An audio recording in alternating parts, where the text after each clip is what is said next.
Hey everyone, welcome back to another episode of the No Woman Left Behind podcast, where we empower women to advance their careers with intention and confidence.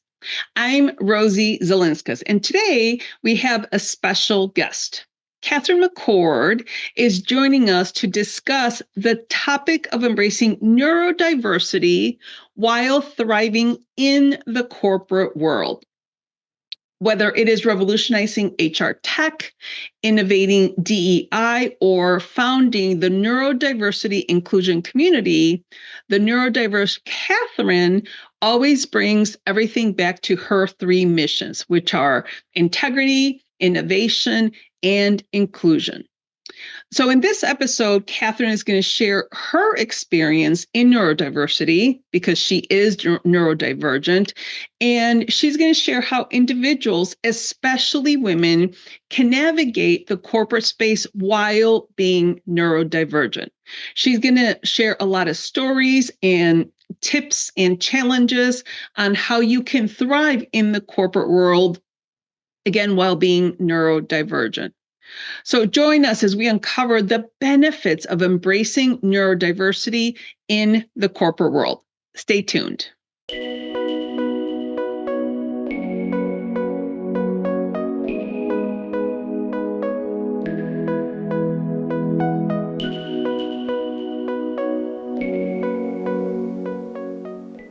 If you are listening to this, there's a good chance that you're a woman in the corporate world who feels stuck in your career and you're not sure how to advance.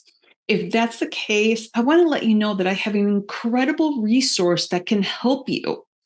I created a promotion readiness checklist with you in mind. The checklist can help you pinpoint exactly what you need to work on to advance in your career. And the best part, it's completely free and it only takes 3 minutes to complete. I have helped countless women like you achieve their career goals, and I know exactly what it takes to succeed in the corporate world. My promotion readiness checklist is a perfect tool to help you get started on your path to success. You will find the link on the episode website, or you can go on nowomanleftbehind.com to take the quiz. Hi, Katherine. How are you doing today? I am fantastic. Thank you so very much for having me today. I'm excited to be here. Yeah, I'm excited to have you. We are going to talk about how people in the corporate world, specifically women, are dealing with being neurodivergent while working in the corporate space. You are obviously an expert in neurodiversity because you've been dealing with it your whole life. And I actually read in your bio that you actually fired your mom. Okay, let me be real clear that that's as a little child that we were playing HR. Did not legit fire my mother. Although I will tell you that she will be the first one to tell you that she would support me actually firing her if she deserved it. Let me tell you, she would. She'd tell me right off the bat, you need to fire me. I'm not doing a good job. Right. So I do know a lot about neurodiversity, although actually I think my sort of expertise comes a lot more from the research and then the activism and the work that I've been doing around it in HR. I think that's a lot more where it comes from than my own, because my experience, honestly, is really unique. Mm-hmm. And I had people in my life that really supported me. So they figured out that I had a very different brain. And I was about 3 to 4 years old. And instead of being upset by that or trying to tell me that that was a bad thing and, kind of shut that down, they just steered into it. My parents were just like, all right, let's just roll with this. This is how our brain is. Let's just do it. And they taught me to accommodate myself in a positive way and to use how my brain worked to my benefit. And I've come, again, sadly, to realize that that is not the norm. Right. So actually, I wouldn't say I was very good at neurodiversity in terms of other humans for a while, just because when you're young, you assume that everybody has the same stuff that you do. So like when I was really young, I was like, oh, well, your parents are helping you, so you'll be good. Right. And that wasn't the case. You know But yeah, I do. And I love neurodiversity too. I have to interrupt you there because you are actually very lucky in the fact that your Yeah. parents were, first of all, recognize the fact that your brain was different, because a lot of parents are like, they're lazy, they don't want to work, they don't want to do, so I think you were actually very fortunate from the fact that your parents recognized that. So Yes. let's start with what is neurodiversity so that anybody that's listening can understand what we're talking about. That is a wonderful, wonderful question, and it's one of my favorite ones to answer. So, the original term was coined by Australian sociologist Judy Singer, and she actually meant it in a much more broad way than it's used now. But it was still the idea that different is not a deficit, that a different neuroprocessing way is not bad. It has since evolved, and as terminology does. And now the term specifically refers to medically visible and or diagnosable differences in how the brain processes. Now, I want to specify medically visible or diagnosable. You do not have to have a diagnosis in order to be neurodiverse / neurodivergent. That is not a requirement. And it's everything, it spans everything from the medical side. So one of my neurodiversities is actually my seizure disorder because it causes my brain to process differently. Cerebral palsy would also fall into this. MS can also fall into this. Then you have the little bit more obvious ones, such as autism, dyslexia, ADHD, dyspraxia, Tourette's, etc. And then all the way over into the mental health spectrum. So obsessive compulsive disorder, bipolar, dissociative identity disorder, so on and so forth. And so, and one of the cool things is that now science has caught up and has realized, and you can find studies in PLOS genetics, the National Institute of Health, the National Library of Medicine, et cetera, Johns Hopkins has done some wonderful work around this, talking about the benefits of neurodiversity. So there is disability and there are benefits. A very interesting little meld that we have going on there. And I also like that you clarified that being different is not a deficit, because there are, I don't know, 7 billion people in the world, and, no two people are alike. Doesn't matter if you're married, related, whatever, no two people are alike. So when we're thinking about women in the corporate space, let's say, and by the way, before I ask this question, does anxiety fall into that neurodiversity realm? Okay. Oh, yes, because the chemicals being released actually change your neural pathways. So absolutely, anxiety falls into this. Yeah, because there's so many people that suffer from severe anxiety. And I just wanted to clarify that. So thank you for answering. Oh, absolutely. Oh, and also brain injuries, PTSD. And actually, this one affects women directly. Pregnancy and postpartum can temporarily throw you into the neurodiversity category because the hormones going on. So can menopause. Absolutely. It's funny because pregnancy-wise, I remember when I had my sons, he's now 25, but I was trying to nurse him. He was I only did it for like 3 weeks, but I was such a wreck. And then I decided to watch, at that time, Grey's Anatomy was on. And in Grey's Anatomy, they had a story of a woman nursing her baby, and the baby died of malnutrition because she didn't realize that she wasn't making enough milk. And I was like hysterical. Like, oh my God. So that's a little side tangent. I definitely know how difficult it is, to be in that postpartum depression. All right. So going back to my original question, when we're talking about women in the corporate space that are trying to have new opportunities, advance in their careers, but they're finding difficulty to either be organized or prioritize or whatever, for whatever reason. They might have ADHD, for example. What are some of the, first of all, what are some of the things that they would need to do to get a diagnosis? Because I know you say a diagnosis is a benefit. So let's start there. Let's start there. So diagnosis is just a great way to better understand yourself and to better be able to communicate your needs. That's really the point of it. It's not about labels. It's not about an identity. It's just about the practicality of better communication and being able to better care for and research yourself. That's all it is. And also finding some community, by the way, because then you can reach out to other people like you and be like, oh, cool. We both have this thing in common. So one thing that's really interesting to note in the history of women and neurodiversity is that thanks to the oh gosh, the patriarchal structure of the world of medicine, we spent the vast majority of human history not being studied at all. And so all diagnosis criteria was based on the male anatomy and male hormones and so on and so forth. And there was just no thought about this. They thought, oh, well, surely it will be the same thing for women and everything will manifest the same for these people who have completely different hormones and body structures. I don't know why they thought that would work, but they did. And so until the last couple of decades, they thought women could not be autistic. They thought that, they thought that women that had dyslexia, that they called them absent-minded and things like that. It just, they weren't reading into it. Same thing with heart attacks and all of that as well. So a lot of women have gone undiagnosed.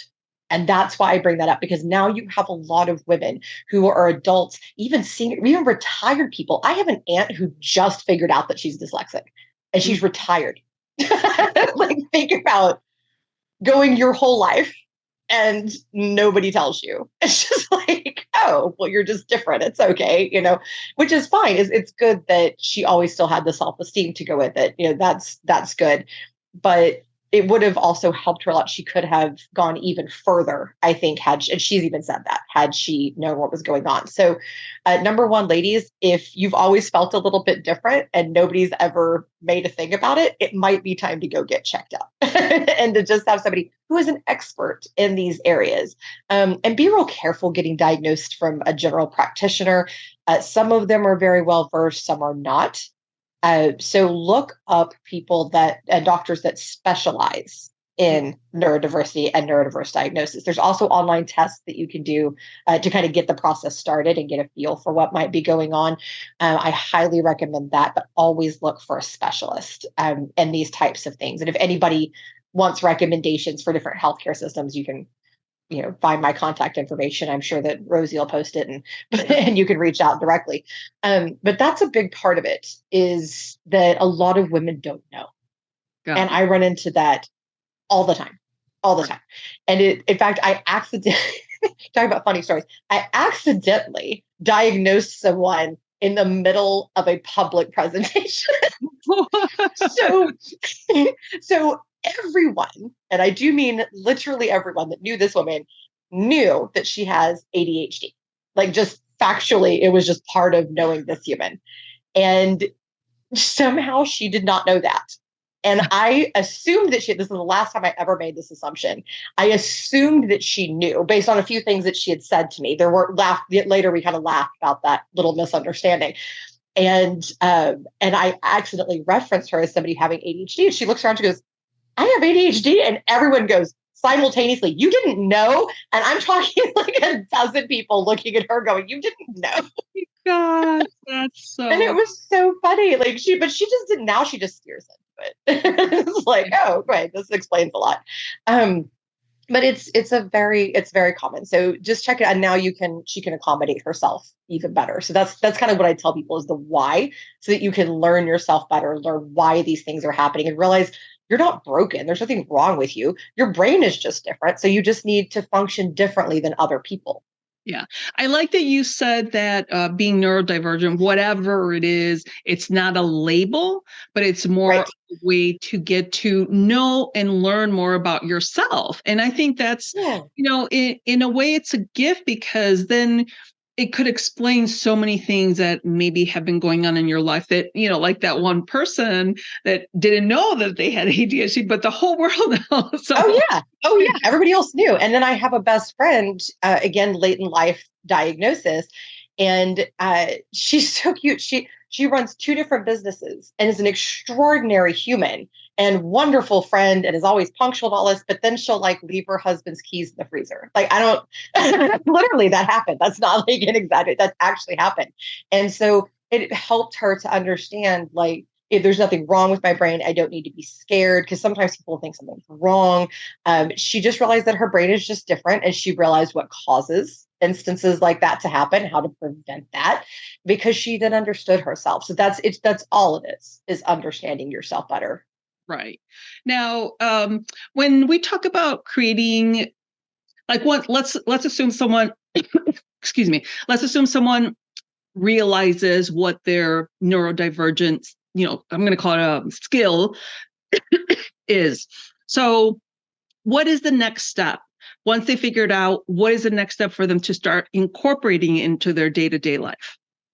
So that's a beautiful question too, is learning to work with your skills, and you do sometimes start to realize, oh my gosh, if I, in fact, I was speaking to a man not long ago who was late in life diagnosed. He said, I started to realize that at first this was very jarring. And then I started to realize that if this ADHD wasn't here, and that then this other thing about me wouldn't exist. And that's the thing that makes me awesome. So I love my ADHD. And I was like, that's wonderful, And of course, there's little hiccups along the way. We all have those, and we have some things to accommodate. So the first thing is, set up your accommodations to set you up for success.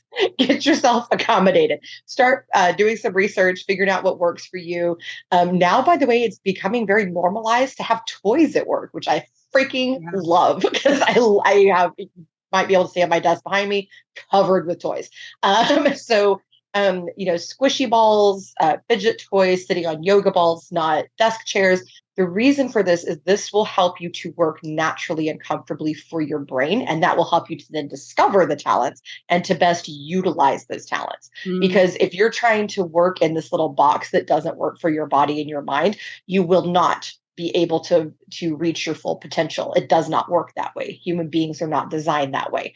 So we need to take away that stress, accommodate ourselves, and then just start letting the strengths take over. So one of the things with me is that I can put together an event or like a policy, a procedure, anything like that. That's kind of a big project. I can organize it like a crazy person. It is a superpower. And I can get through all of that type of work at exponential speeds, but I have to be in charge. So one thing that I let people know is, hey, I know you want to see this superpower in action. This is how it's going to work. And I just let them know. And I'm very good at teamwork and listening to people, but I need to be able to go at my pace. I need the autonomy to look at people and say, okay, that's fine that you want to do it this way, but now it's due in half an hour or it's due in 2 hours. So let's go. If you're going to do it, do it. So speaking up for yourself is the next step. So self-advocacy and speaking up and saying, this is what I need. This is how I need it. And this is what I can do. Let me show you. And sometimes just doing it. I once was in a situation where I had a leader who just would not believe me, what I was capable of. And so one day I just ignored everything he was saying and did it myself. I just did it. I just didn't ask. I just actually kind of ignored what he told me to do. And I did it my way. And it got done exponentially better. It got done quicker. It got done with more accuracy. And I did some new things that people liked. I added something to it that people liked. And he came to me and he goes, who helped you with this? I said, nobody. And he goes, are you kidding me? He goes, why didn't you tell me? I said, I did. You didn't listen. And he kind of laughed. And from then on, he would listen to me and he would believe me. So sometimes you kind of have to take that first leap and show some gumption and just do it. Mm-hmm. And I know, especially as women, my friend Lori Potts is always talking about this, how we kind of have been taught to go inside ourselves and to be polite and to, cater to other people. And I'm not saying there's anything wrong with, I'm all about accommodating other people and catering to other people to an extent, but not to our own detriment. And that's what we've kind of been taught to do. So we have to break out of that and go, nope, I'm here. This is what I need. This is how I need it. And this is how it's going to happen. Cool. And then just kind of keep going. And I think that's great because, when you have, say, children that are neurodivergent in school, you can get them accommodation. So, like, I know some documents are called like a 504 or whatever the It's name an of. IEP. Yeah. In a lot of schools, it's called an IEP. Yeah. Yes. Mm-hmm. And so you can create that for your child when they're in school. And of course, that document goes to all the teachers and then they review it and then they try to all help the child collectively. But at In theory. in theory, yes, in theory, yes, you're correct. But at work, we don't have that process. We don't have anything like that. So you are going to have to almost create your own document to show your manager, kind of like in your case, hey, this is what I do best. This is how I work the best. And if you want to see me succeed, let me do this. But I think you definitely Yes, have to have that conversation. And in your case, absolutely. they weren't listening. And then once you showed them, then they started Then listening. it's like, oh, okay. And sometimes you do have to show people why you need certain things. And one of the things that I teach companies a lot is to quit being so flippin' nosy with people. You don't need to know somebody's diagnosis in order to give them a tool. That's ridiculous. All you need to know is what they need, how it will help, and how you can implement it. That's it. And by the way, according to the Department of Labor, 54% of accommodations are free. There is no reason not to be accommodating people. That's Right. ridiculous. So it's just, I'm going to use the S word. It's stupid. Just Yeah. cut it out. Just accommodate your people. And especially when you look at programs like the Hewlett Packard one, in which they not only had created a neurodiverse hiring program, but a neurodiverse cultivation program. And when they did, they just let everybody work however they wanted to, whatever way was natural for them and comfortable for them, they let it go. And when they did that, the team became 33% more productive than its counterparts. And employee satisfaction went up, retention went up, customer satisfaction went up, so on and so forth. That program was so amazing that now there are other large companies who have started to adopt it. So it works. And so sometimes you have to look at your manager and go, hey, see, Hewlett Packard did this. I want to try that here. And Ooh. these are my ideas. And what a great to come in and say, see, it works. It's proven. This isn't a whim. This is something that is proven. Let's do it. And another thing too is that people don't know their rights. And so in America, we have the American Disabilities Act, the ADA, and basically the little short version is that guarantees you reasonable accommodation. Reasonable is exactly what you're thinking. If it sounds reasonable, it's reasonable. Okay. In other words, you can't tell somebody to have to completely change how an entire job is done. That's not going to be reasonable. You can't request that they pay you an extra $100,000 a year. Like those are unreasonable things. But you can ask to sit on a yoga ball, not a chair, and they have to let you do it. It's not a decline thing. There's literally no reason why they wouldn't let you do that. So you do it. If you work in an assembly line or a job where you need to stand, you can use a standing stool. That's a reasonable accommodation. Noise canceling headphones are a reasonable accommodation, so on and so forth. And by the way, Bose, the speaker company, they actually have a program to get you those for free. Ooh. So you can, and you could always reach out and apply for that too. So you have to know your rights and be willing to assert them. And so what I tell people is when you want to do an accommodation request, put an email, start with the email, get it documented to your boss, HR, and legal. Do not forget the legal department, okay? Because they're the ones that really know what's up. Sometimes HR people do, sometimes they don't. Some people get put into HR that I will never anyway, that's a whole other diatribe. But but put those three groups on, and you just title it accommodation request, and then state. And you can put your diagnosis if you're comfortable. If not, you do not have to. You can say, due to my disability or such and such, I'm requesting the following accommodations. And then you list out the accommodations, put a little dash and how it will help you to be more productive. And then shoot it off to them. And then to go to your boss and say, hey, I just wanted to talk to you about the email I just sent you just to give you a heads up. So that they don't feel like you're trying to go around them. It's like, hey, I just wanted to make it formal, but here you go. and just kind of go. And if your accommodations are reasonable, folks, they don't get to decline them. I hear people all the time, oh, they declined my request. They don't get to. Mm-mm. That's You can extremely report helpful. them and it will not go well. Yeah.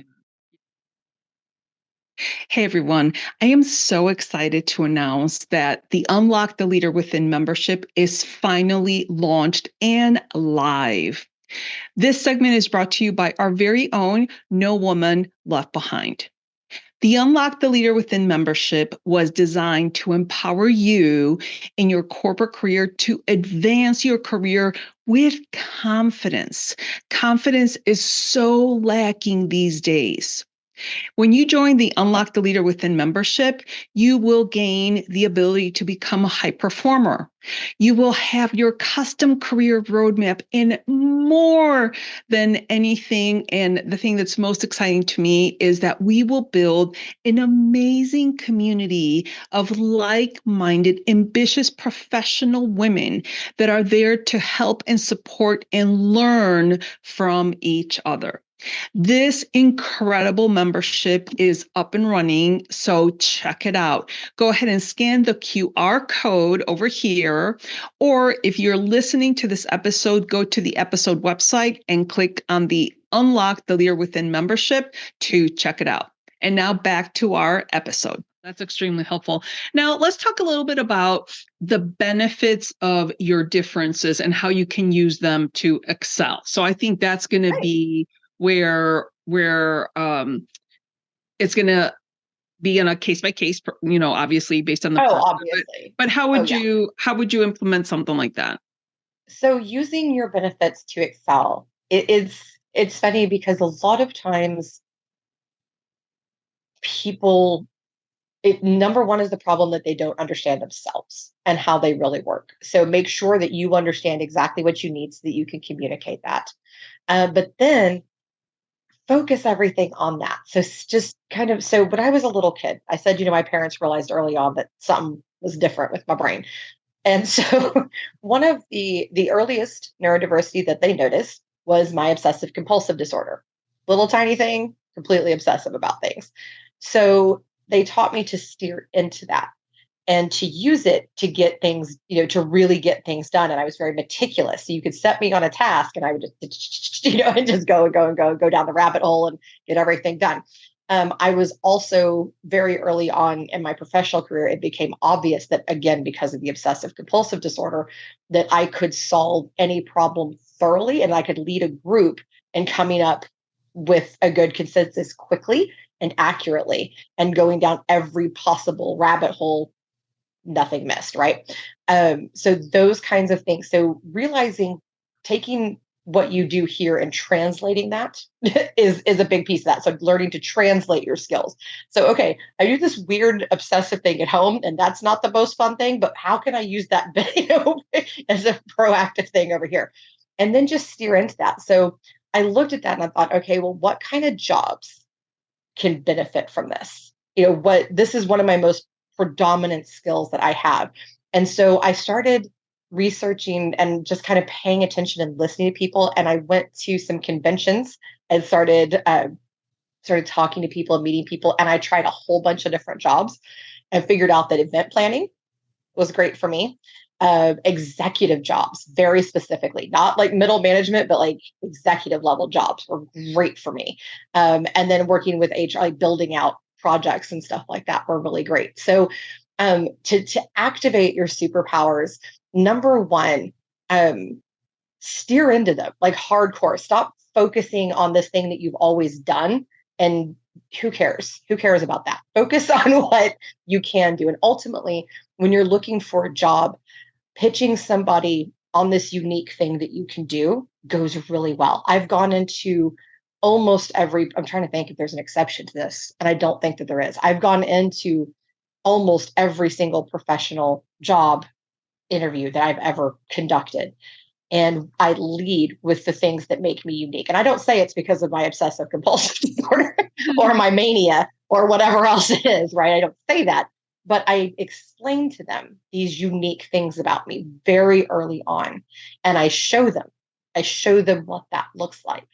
And that has captured even the people that didn't hire me were like, man, that was so cool. And I definitely want to circle back to you at some point. When you lead with that and you just embrace and you show confidence, confidence is sexy. Like, it's not just for dating, that's for everything. Confidence is appealing, so just steering into that and embracing it, but then also playing with it. People miss that too. They miss to expand those gifts. So, okay, so I can create an entire company within 2 days, yay for me. What else can that do? And pivot it and kind of play with it. And don't be afraid of them. People a lot of times in the neurodivergent slash neurodiverse community are afraid of the things that they can do because they've been taught that it's weird and bad. But don't just steer into it, just hardcore, just be the weirdo. Seriously, like just let it go, because the more unique you are, the more people are attracted to that, and the more they'll just let you go, and you will become known for that very unique, special thing that makes you. The other thing too is people forget that our brain chemistry matters. And so if you want to activate your superpowers, listen to the music, eat the foods, and be around the people that release the correct chemicals that put you in your most productive and creative, or whatever it is, mindset. That matters. Yeah. The humans matter, the music matters, the food matters, the lighting matters. Pay attention to your environment, because a lot of people squish themselves down by putting themselves in unpleasant, negative, bad environments. Even my own workspace, I've had to make sure that all of my sensory toys and products are around me. I have the correct lighting. I have my fans because yay, menopause. I have fixed my lighting, the external lighting that's coming in, and I have the right chair so that my back and my neck are comfortable. So making sure that your environment is on par is another huge piece and that to get those chemicals going, listening to the right music always works for me. Just get those chemicals going the way you want, or call that person that puts you in that mindset that you need for that moment and talk to them for a while and get those positive chemicals going. It makes all the difference in the world. So learn your body and how to kind of trick it into doing exactly what you need when you need it. I think that's all like great advice. When my son had ADHD growing up, and what they had done in school is they put some kind of like elastic cords at the bottom of his chair so that he can actually move the cord, because he needed movement. He needed to move his feet. So instead of like tapping or whatever, he could just That's creative. Kind of hit the elastic, bands or whatever, and it didn't disrupt anybody, and it was quiet. So that was one way that they could get all that energy out, so it was. That's great. I love that. So now, obviously, if you're neurodivergent, that already means that you're different. And so how can you use your differences to be inclusive in the community? Or how can the community include you in things when you might have, like, for example, sensory issues? So if you're inviting everybody into a party and you don't like crowds or whatever, how can you still include, accommodate you in those situations? Am the perfect person to ask about this, because I am Southern and obsessed with entertaining people. And then I also I also have misophonia, which is a condition in which certain sounds essentially make me malfunction. They can actually give me headaches. They can cause me nerve twinges, things like that. So I am probably the perfect person to ask this question to. So one of the things, it goes back to self-accommodation and welcoming people to self-accommodate. So you also have in my household my husband, who is on the autism spectrum, which means that he loves his people, but sometimes too much social interaction can be too much for him. And then you have me over here, that if I'm manic or something, I'm just bang, all over the place and kind of going. So there is a lot of making it clear to people that self-accommodation is welcome. So, if you have those friends that maybe they need to wear earplugs while they're there. So, and by the way, there's a great new product I've been trying. It's called Loop. And there is another one called Calmer that's very similar, and they're specialized earplugs that are designed for things like parties and all that. So it helps you focus on what you want to hear and drown out the rest of the noise. And that can actually be really helpful. Same thing would work in a workplace, by the way. Great product. Highly, highly, highly recommend. And so welcoming the self-accommodation, also setting up. So again, designing universally, right? I always talk about this all the time about designing universally. So when I set up a party, I set up what I call the party activity room. So like, this is where, like, if you want to get down and all that, this is where you go. This is where the drinks are being made. This is where the music is happening, blah, blah, blah, blah, blah. Then you have an area that's kind of designated for, letting people get situated. Like, here's where you can put your bag. Here's how you can do this and that. And then there's always a quiet area, usually outside, because I don't like to disturb my neighbors. Outside where it's nice and comfortable and relaxed. You can really hear each other talk, and you can really kind of get away from it all. And then I always have at least one room where somebody just needs some quiet, like maybe they need to make a call or something like that. So universally designing so that there is space for wherever people are is a really huge aspect. And people really overcomplicate universal design. It's really very simple. Just think about the things that people might need, do the best you can, and then be flexible past that. So when somebody comes to you and says, hey, I need this or whatever, you just go, okay, cool. Don't be offended that you didn't think about it. You're not going to think of every single little thing. Just go ahead and say, all right, great. How can I help you? Let's figure this out and get it done. But basically, just be courteous. It's kind of the same thing. And for the neurodivergent or people with disabilities or anything like that, accommodate yourself too. Like with the earplugs, accommodate, have fidget spinners if that's something that's going to help you in a social setting. Again, these things are becoming more socially acceptable. So just go, you know what, people want to play with it too. That's the funny thing. I've had people that were so self-conscious, and I get them to take their toy with them to the party, and then everyone wants to play with it and everyone thinks it's cool. And I'm like, see, we don't really grow past wanting toys. People just told to say that toys aren't cool past a certain age. But really and truly, we all still want to be playing with toys. Like, it's like when you're a parent, you buy your kid Legos because that's what you want to play with, right? Like, or whatever it is that you wanted to play with. It's the same kind of thing. So self-accommodation, but also thinking like a Southern hostess, and planning accordingly, and universal design. And just initially thinking of from the ground up, from the very get-go, we're going to have people that are different from us. Let's plan accordingly. Right. Now, and by the way, what were the name of the earplugs that you said? Loop? Loop.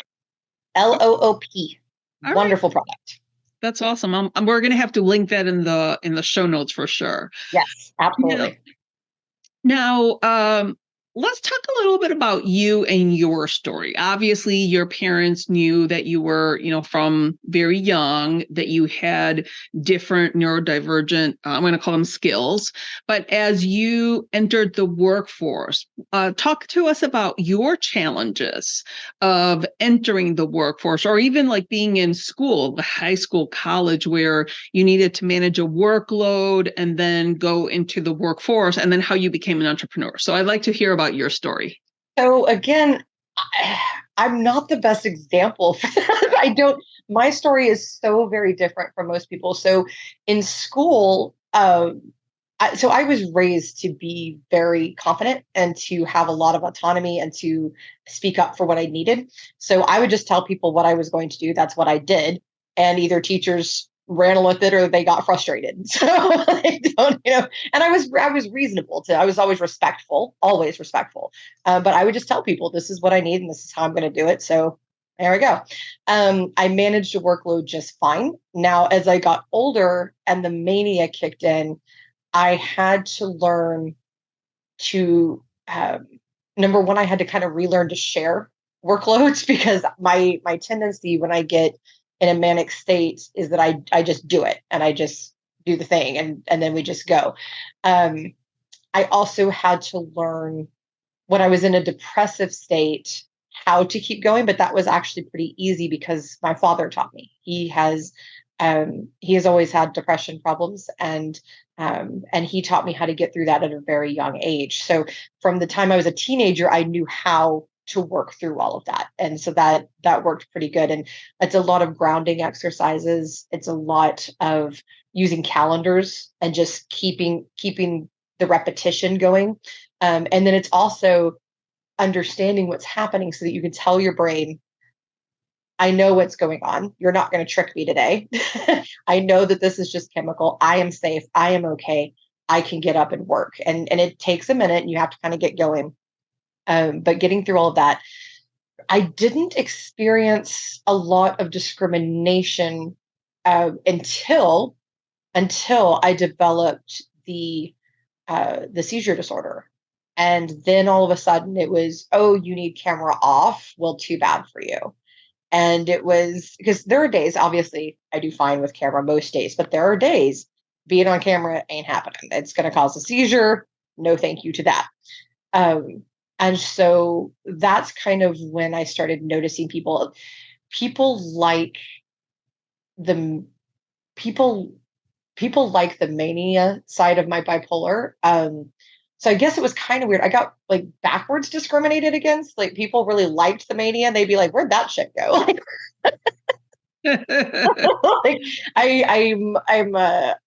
I'm probably a lot more not fun. That's not right. I'm a lot more energetic, obviously, when I have the mania.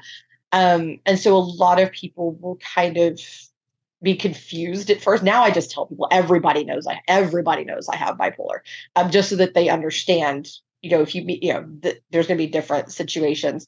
But so I got kind of reverse discriminated against there, but I didn't have a lot of that until I got the seizure disorder. And then it was, oh, you're not going to be capable of doing this project. Oh, you're not going to be able to do this or that. People assumed that because I would need to take 2 hours or 3 hours off to rest, that my workload wouldn't get done, but it always did because I'm me. And it just never not gets done. I just know how to schedule things. And so the biggest thing that I started experiencing was not in my own executive function, though there definitely was some adjustment there. I definitely, especially with the seizure disorder, had to relearn. And like I said, early on with the depressive cycle, especially, I had to relearn some executive function.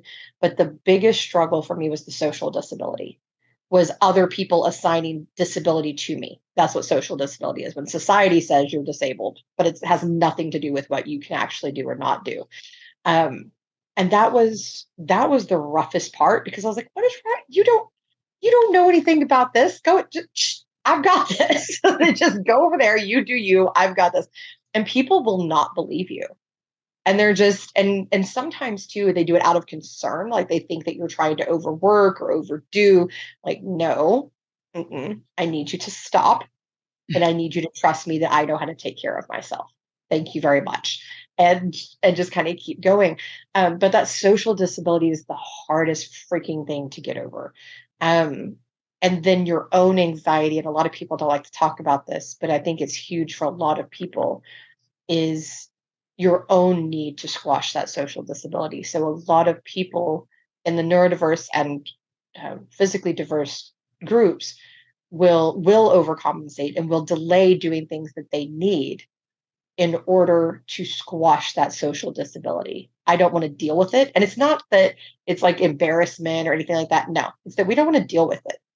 And you're just going, ugh, if I have this and everybody's going to treat me different, it's going to be so super annoying. And so you don't do the things that you actually need. And case in point, and there's a post about this going up tomorrow. I earlier this week posted that I finally got my handicap placard for what I drive. And I waited 7 freaking years to do it. It had nothing to do with like stubbornness or anything like that. It was that I didn't want to deal with how people were going to treat me once I got it.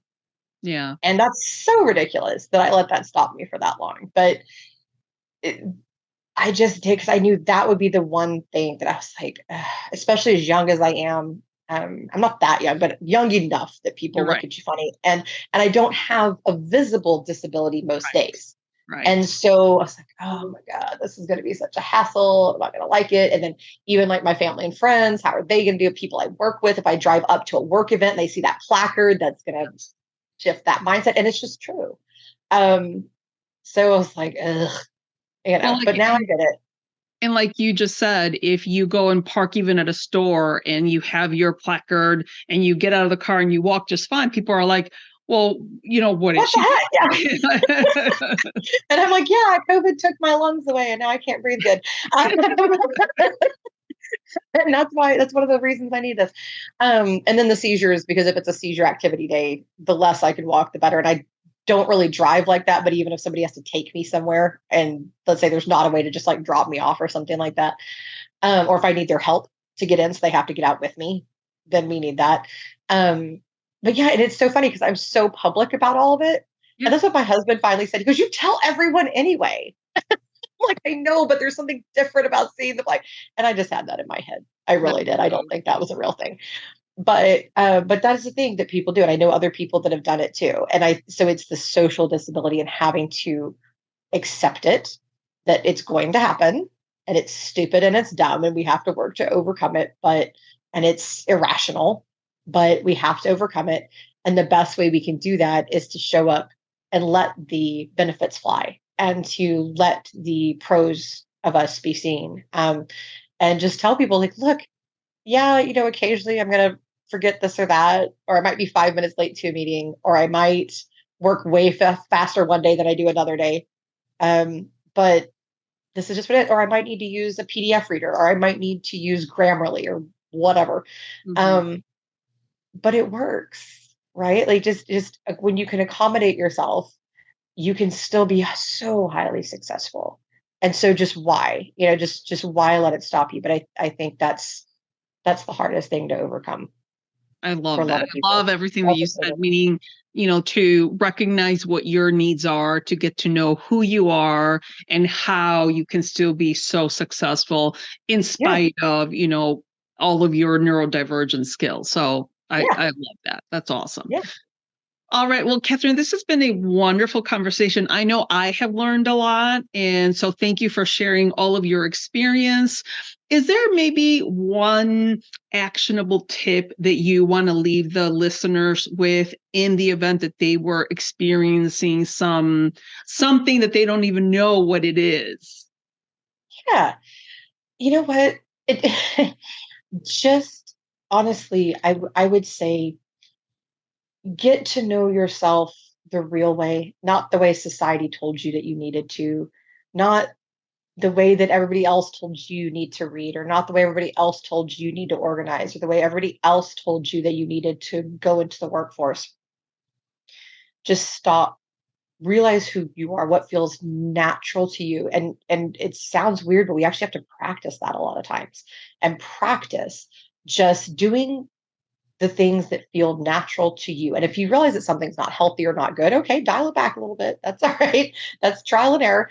But but move forward in ways that are natural and comfortable to you, and never, never hesitate to accommodate yourself and take care of yourself.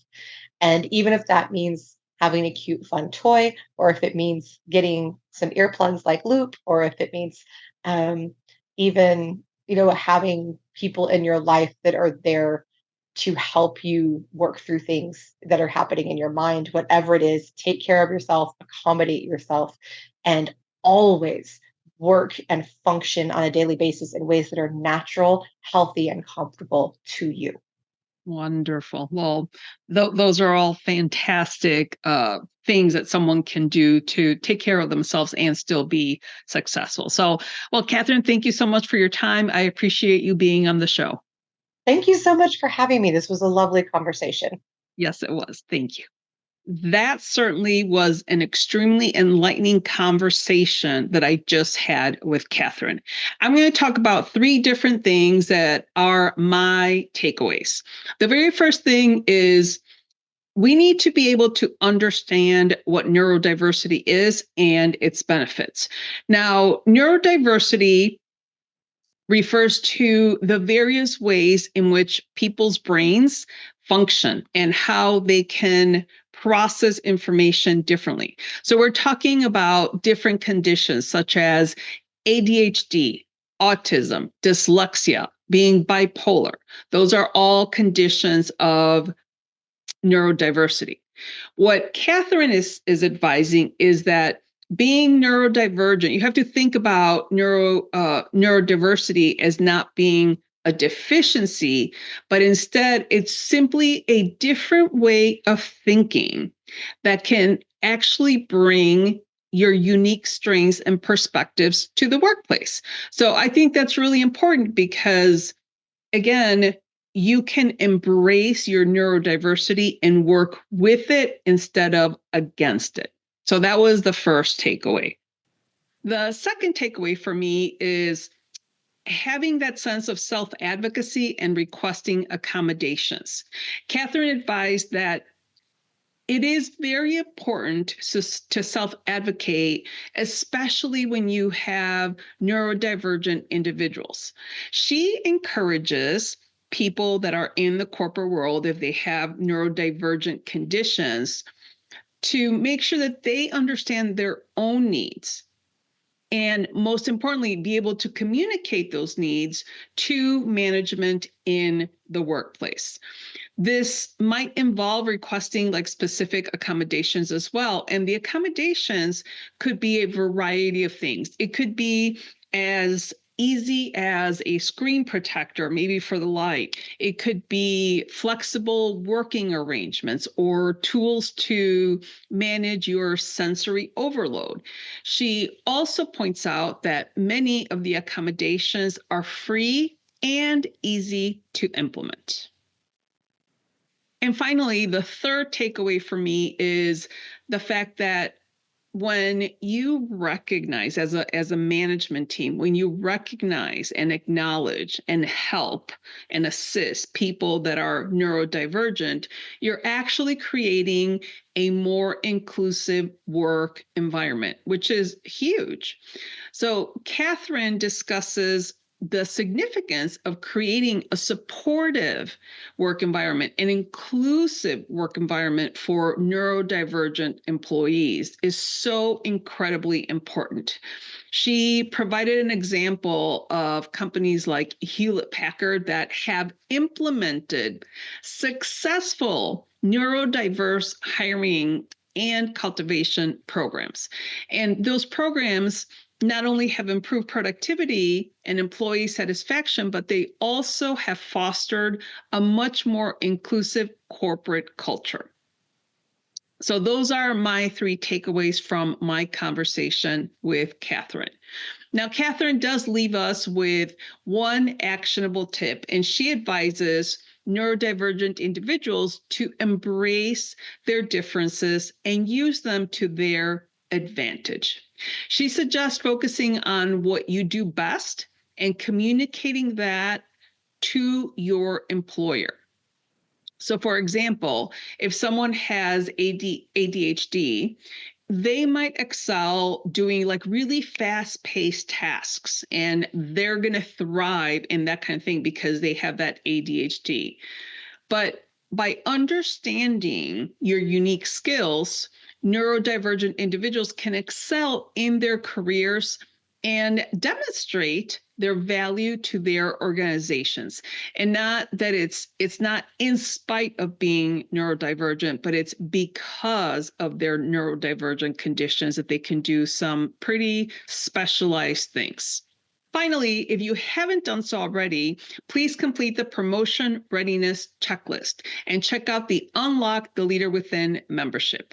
Links will be included in the episode website as well. So with that, remember to be brave, be bold, and take action.